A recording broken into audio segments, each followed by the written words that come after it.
Candidaturas confirmadas, coligações e acordos fechados, que podem mudar caso haja segundo turno. Enfim, foi dada a largada para a corrida eleitoral que só se encerra em outubro e vai eleger ou reeleger deputados estaduais e federais, senadores, governadores e presidente da República.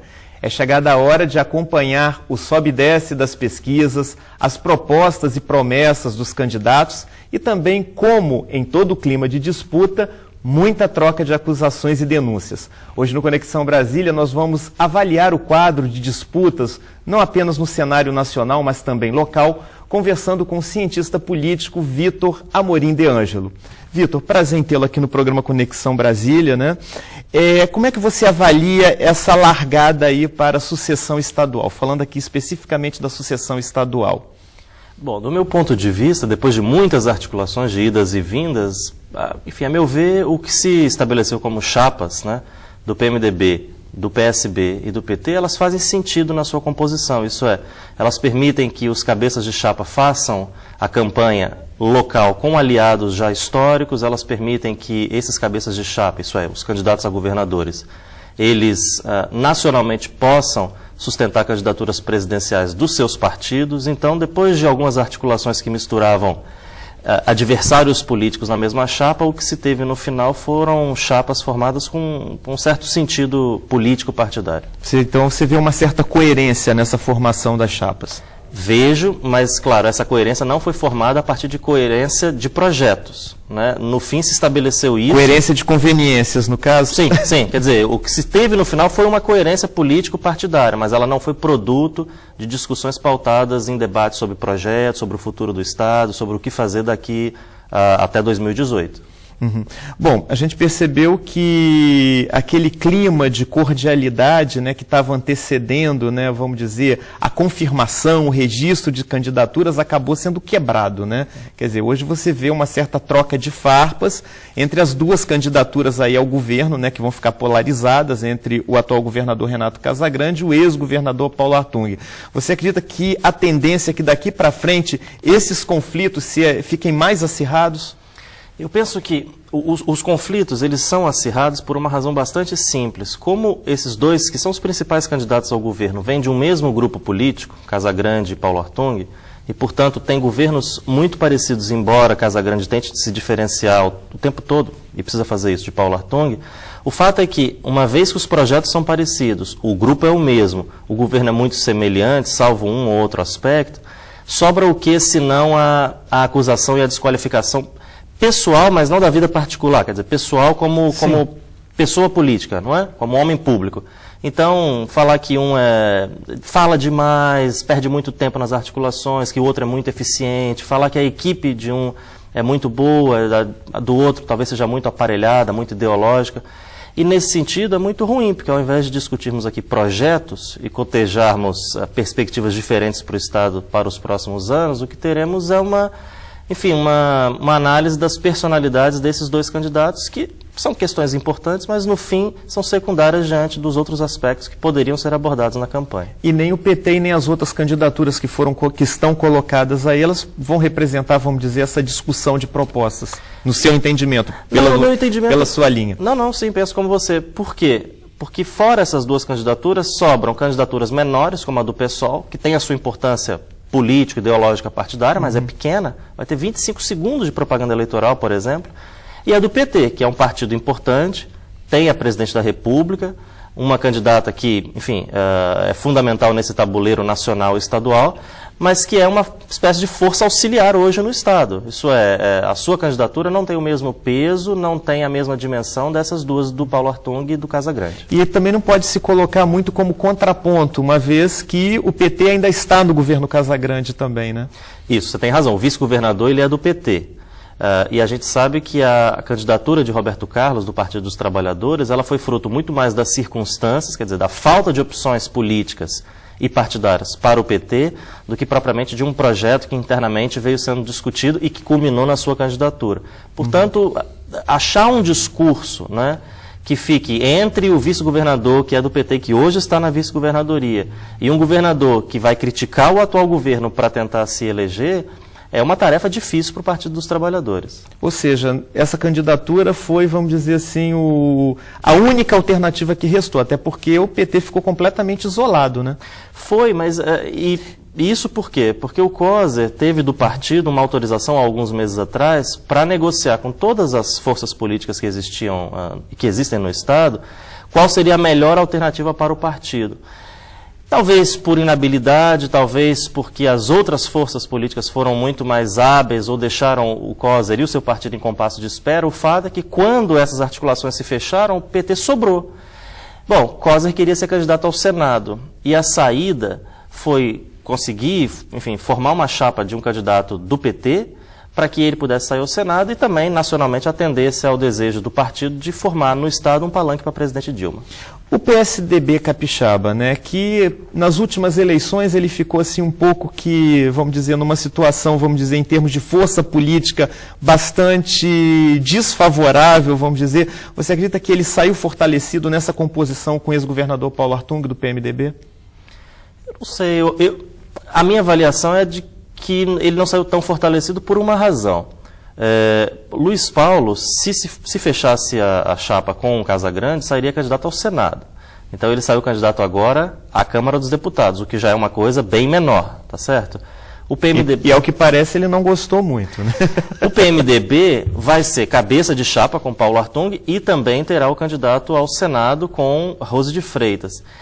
Além do mais, se Paulo Artung vencer, ok, o PSDB se fortalece de alguma forma, mas se ele perder, de novo o partido não tem mais nada. Então é um jogo bastante difícil, porque se ele ganhar, ele consegue alguma coisa, mas não tanto quanto conseguiria com o Casagrande, porque é a Câmara dos Deputados.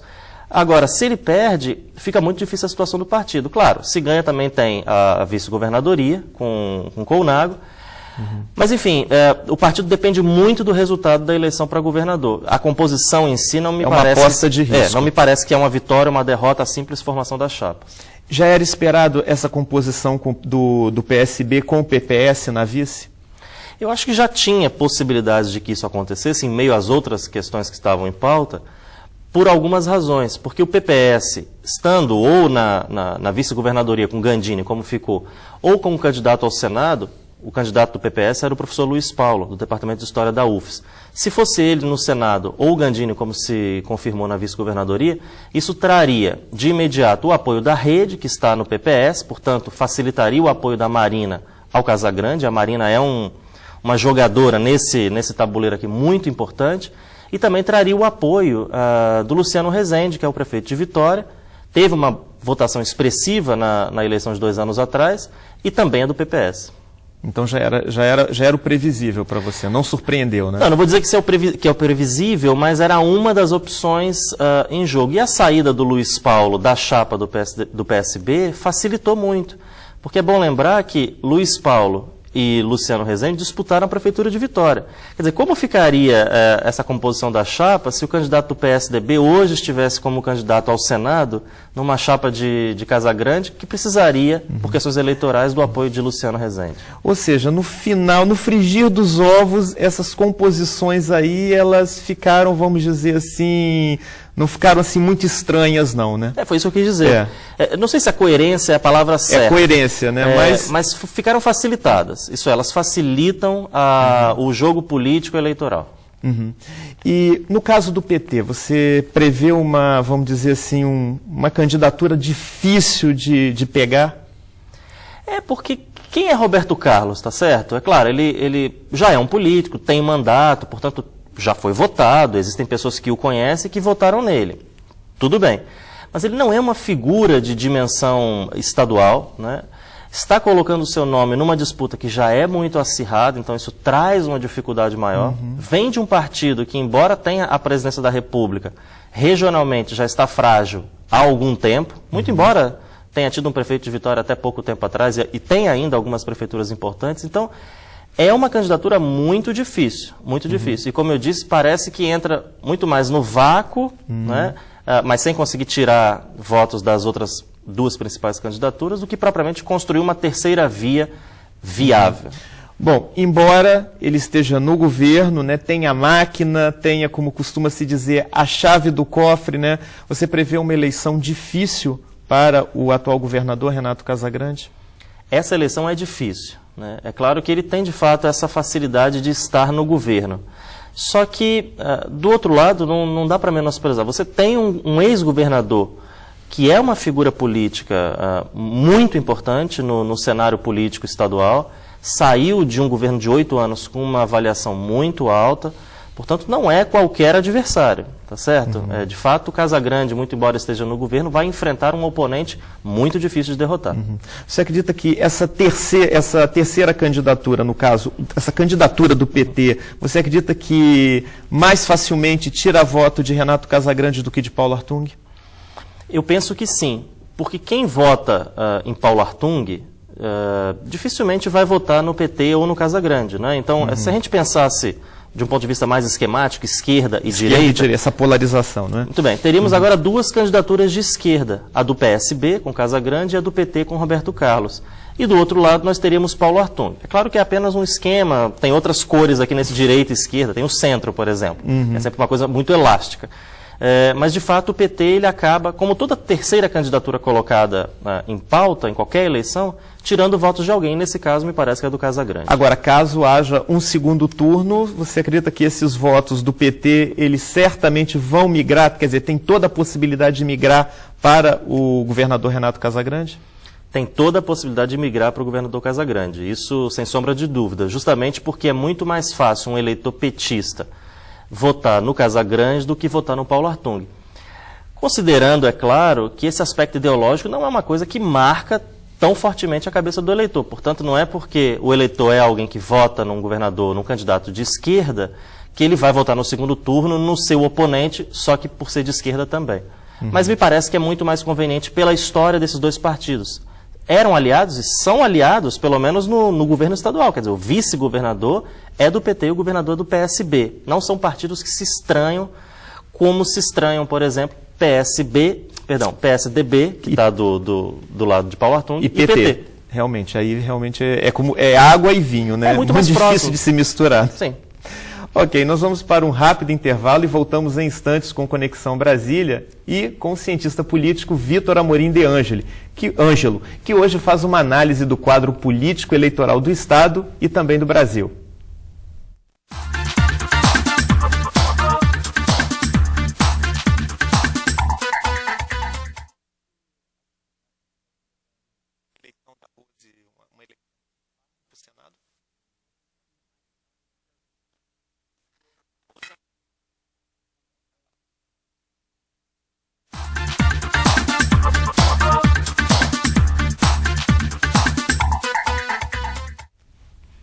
Estamos de volta com Conexão Brasília e com o cientista político Vitor Amorim de Ângelo, que hoje faz uma análise do quadro político eleitoral no Brasil e no Espírito Santo. Bom, Vitor, vamos falar agora um pouquinho das candidaturas ao Senado, né? Nós temos aí, né, vamos dizer, 3 candidaturas, né? A do ex-prefeito de Vitória, João Coser, nós temos da deputada federal Rose de Freitas, né? E temos do delegado Fabiano Contarato. E aí, como é que você vê essas 3 candidaturas que estão colocadas aí? Bom, a julgar pelas pesquisas de opinião pública que a gente já viu até agora, a Rose de Freitas, ela se sai melhor. É de fato uma política muito mais experiente, está já há muitos anos na Câmara dos Deputados, ocupa um cargo importante, inclusive, na Câmara. Portanto, levando-se em consideração a força que ela tem no interior, somada a isso, o apoio que ela eventualmente terá do cabeça de chapa, Paulo Artung, ela pode aliar votos no interior, que ela já tem por conta própria, mas também Paulo Artung, e votos na capital e na região metropolitana de Vitória, pela sua presença nesta chapa em particular. Mas o desafio para ela seria voto aqui na região metropolitana, né? Sim, ela já foi candidata a prefeita de Vitória, por exemplo, nos anos 90, e não se elegeu, né? Então, é uma política que tem uma força muito grande no interior, num trabalho junto a prefeitos, mas na Grande Vitória, a Grande Vitória não é a sua base. Na Grande Vitória seria o Fabiano Contarato e o Coser, né? Muito bem. Pelo menos mais conhecidos, né? Só que aí você tem um problema. A Grande Vitória divide os votos, então, para 2 candidatos. Tá certo? E eles não dividem esses votos com a Rose no interior. Então, pensando desse ponto de vista geográfico, a Rose ela tem um certo domínio no interior e Coser e Contarato não buscam esses votos no interior porque não tem essa capilaridade. enquanto na capital ela pode crescer pelo apoio de Paulo Artung, mas seus oponentes dividem a votação aqui. Então, a meu ver, e tirando também conclusões a partir das pesquisas de opinião pública, as chances hoje para Roso de Freitas são muito mais concretas do que para os dois outros candidatos. Tudo bem que ele se submeteu agora recentemente a uma cirurgia, né? Mas você não acha estranho, por exemplo, esse silêncio do senador Ricardo Ferraço? Ricardo Ferraço... Que era uma peça bastante importante nesse tabuleiro aí da sucessão, né? Eu não sei o quanto ele conseguiria mobilizar de votos, afinal a sua eleição dependeu muito mais, ou de maneira significativa, da indicação e do apoio de Paulo Artung em 2010, do que da sua própria, enfim, carreira política, da sua própria personalidade política. Mas, de qualquer maneira, ele foi uma peça importante há algumas semanas atrás, alguns meses, quando, enfim, teceu críticas à candidatura de Paulo Artung e manifestou, junto com o ex-governador Gerson Camata, sua insatisfação, primeiro, internamente no PMDB, e seu apoio ao PSB de Casagrande. Então, o seu sumiço nesse momento, ainda que seja por alguma questão de saúde, é bastante significativo, porque é um momento de definição de candidaturas, de registro de candidaturas, de início da campanha, e a ausência, não só dele, mas do Gerson Camata também, que sumiu dos noticiários, acaba sendo muito sentida, porque parece, ou dá a impressão de ser, um recuo daquelas posições anteriores. Certo. Agora, falando um pouquinho de sucessão nacional, né? Quer dizer, até que ponto essas composições que foram feitas aqui no Espírito Santo, elas vão, vamos dizer, impactar, em termos de votos aqui no Espírito Santo, na sucessão aí presidencial? Bom, eu penso que, voltando àquilo que a gente já falou no primeiro bloco, como a maneira como as chapas foram definidas aqui, elas guardam certa coerência, né? Elas facilitam o trabalho não só regionalmente como nacionalmente, então há um certo alinhamento entre candidaturas regionais e nacionais. Isso é, você tem, por exemplo, uma candidatura do Roberto Carlos que cria um palanque direto para Dilma Rousseff. Há do outro lado uma chapa formada pelo PSB que cria um palanque direto para Eduardo Campos. Então, nesse sentido, o próprio Luiz Paulo e Colnago, estando na vice-governadoria de Paulo Artung, cria também um palanque direto para Aécio Neves, de quem Paulo Artung é próximo, porque foram, num mesmo momento, ex-governadores de Estado. Portanto, há uma facilitação e, nesse sentido, todo um trabalho que pode ser feito por essas chapas aqui no Estado, ao longo da campanha, para captar votos para os seus respectivos candidatos a presidente. Mas, em termos de Espírito Santo, o palanque mais frágil é o da atual presidente Dilma Rousseff, né? E você some a isso o fato de que ela já é historicamente, ela e o PT, já tem historicamente uma votação muito ruim aqui. Então, a maneira como o PT chegou a esse resultado, quer dizer, a esta chapa com Roberto Carlos, saindo Coser no Senado, não facilita em nada o trabalho de Dilma Rousseff. Né? Quer dizer, não dá a ela perspectivas de crescimento eleitoral aqui no Estado. Mas cria um facilitador que é o de organizar aqui um palanque sem nenhum constrangimento, que não misture ela e sua candidatura com a de nenhum outro candidato a presidente. Você acredita que a tendência é que ela tenha menos voto do que ela já teve na eleição passada, quer dizer, na sua primeira eleição para presidente? Olha, isso não surpreenderia se acontecesse, porque ela já vem de um governo que aqui é historicamente mal avaliado, quer dizer, não só o seu governo, mas o governo do PT, né? E vem com um governo também com resultados econômicos bastante complicados e também uma relação com o Espírito Santo que é muito sentida, né? Há várias questões em que ela entrou em atrito com o Estado, as próprias visitas que ela não fez e quando veio aqui nas duas vezes, uma foi para sobrevoar de helicóptero e outra para passar pouco mais do que uma manhã, né? Então isso tudo é muito sentido pela população, de modo que votar numa candidata a presidente assim se torna ainda muito mais difícil num estado em que ela já é muito mal avaliada. Pois enfim, muito mal votada. Eu falei para você da gente passar para o cenário nacional, mas tem uma outra questão que ainda no cenário estadual que eu acho importante colocar, né, e acabou passando, né, esse apoio do senador Magno Malta à campanha do governador Renato Casagrande traz bastante voto para ele, não?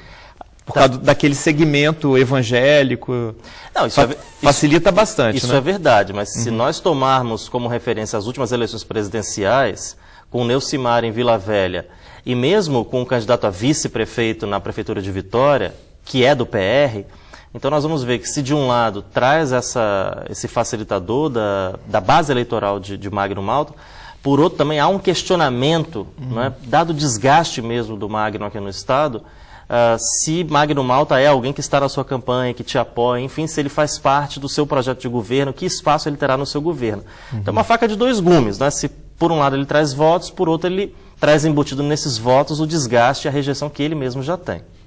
Bom, voltando agora para o cenário nacional, né? Quer dizer, nós temos aí, por exemplo, a presidente Dilma, apesar das avaliações, vamos dizer assim, não muito favoráveis do governo, né? A gente vem percebendo que ela vem mantendo aí a liderança nessa corrida, embora, né, já se admita até dentro do próprio governo que haverá segundo turno, né? Você acredita nisso também? O segundo turno na eleição presidencial vai ser inevitável? É muito possível, aliás, que haja segundo turno pelas mesmas razões aqui do Espírito Santo. Quando você tem 3 candidaturas colocadas, então os votos se dividem, né? E, muito embora Eduardo Campos não tenha subido tanto nas pesquisas, portanto, tirado votos da presidente Dilma, é sempre alguém que, tirando 5, 6, 7, 10% numa eleição que é concorrida, isso tem um impacto muito grande.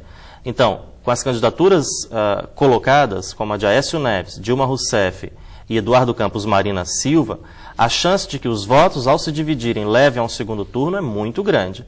Agora, em qualquer cenário, Dilma, de fato, tem feito um governo bastante desgastado nesses últimos meses, mas, de alguma maneira, conseguiu se manter e ainda é, a meu ver, a favorita para chegar em primeiro lugar no primeiro turno e para vencer no segundo turno. Apesar da fadiga de material, né? Apesar disso, mas é porque também ela conta no outro lado, né, nos seus adversários, seja com um discurso que ainda não está muito bem definido, como no caso de Eduardo Campos, uma candidatura que não cresce, né? Também é um nome desconhecido, é um ex-governador do Nordeste, quer dizer, o Brasil é muito mais complicado que Pernambuco. Seja o de Aécio Neves, que está tentando reciclar um discurso antigo, e muito embora consiga capitanear um apoio da oposição já histórico, quer dizer, são votos que Geraldo Alckmin já teve em outra eleição, José Serra já teve também recentemente, ele não consegue ir além desse patamar. No caso de uma hipótese de segundo turno, não é? Quer dizer, você acredita que esses votos, vamos dizer, de Eduardo Campos, eles migrariam com mais facilidade para a presidente Dilma ou para o candidato Aécio? Bom, eu acho que tem as duas coisas, é um pouco diferente do que ocorre no Espírito Santo. Porque Eduardo Campos, assim como Marina Silva, não é uma figura estranha, não são figuras estranhas, nem para o PSDB, nem para o PT. Isso vale menos para Marina Silva. É claro que a proximidade dela com o PT é muito mais forte do que o PSDB. Agora, se Eduardo Campos, como tudo indica, estiver fora do segundo turno, é muito mais fácil, quer dizer, para ele apoiar ou o PT, porque já foi ministro de Lula, né, porque estava no governo Dilma até pouco tempo atrás, ou o PSDB, porque foi governador de estado quando Aécio também foi, porque tem proximidade com Aécio Neves, porque já fez campanhas escolhendo outros candidatos em conjunto com o ex-governador de Minas. Então, a meu ver, Eduardo Campos tem essa facilidade de jogar dos dois lados. E aí você acha que o seu palpite é que ele possa, caso na hipótese de um segundo turno, ele possa pender para que lado? Um palpite. Bom, ele, a meu ver, penderia para o lado da Dilma. Embora ele esteja criando um discurso que, cada vez que se radicaliza, fecha mais portas, né? É como também ocorreu aqui no cenário estadual. À medida que você vai criticando o Casagrande, esticando essa corda, é muito mais difícil depois restabelecer o diálogo. Então, você é obrigado ou a se manter neutro ou a rachar completamente com o governo. O problema de Eduardo Campos é que a vice dele dificilmente faria um acordo com o PSDB. Então, seria muito mais provável, pelo fator Marina Silva, que se fosse obrigatória uma definição entre PT e PSDB no segundo turno nacional, que a candidatura do PPS pendesse muito mais para o lado do PT. Lembrando, só para concluir, que em 2010 Marina Silva se manteve neutra no segundo turno da eleição, uma eleição em que ela teve 20 milhões de votos. Que é uma possibilidade também, né? Também. Então, assim, a Marina Silva é um fator que se agrega para Eduardo Campos, também cria certos problemas, como a gente viu, por exemplo, em São Paulo na composição PSDB, PSB. Agora, me diga uma coisa, Vitor. O governador de Pernambuco, o candidato Eduardo Campos, né, ele declarou agora recentemente nos jornais que o PT o havia, né, chamado para negociar, né, fazer uma negociação, que se ele não saísse candidato, ele viria como candidato apoiado pelo partido em 2018, né? Na sua visão pessoal, foi um bom ou mau negócio o Eduardo Campos ter se lançado agora? Ao que tudo indica... Politicamente falando, Ao né? que tudo indica, ele não só não vai vencer a eleição, como não chegará nem ao segundo turno. Claro que a gente não sabia disso, e talvez nem ele soubesse, há alguns meses atrás. Especialmente quando ele conseguiu um apoio muito comemorado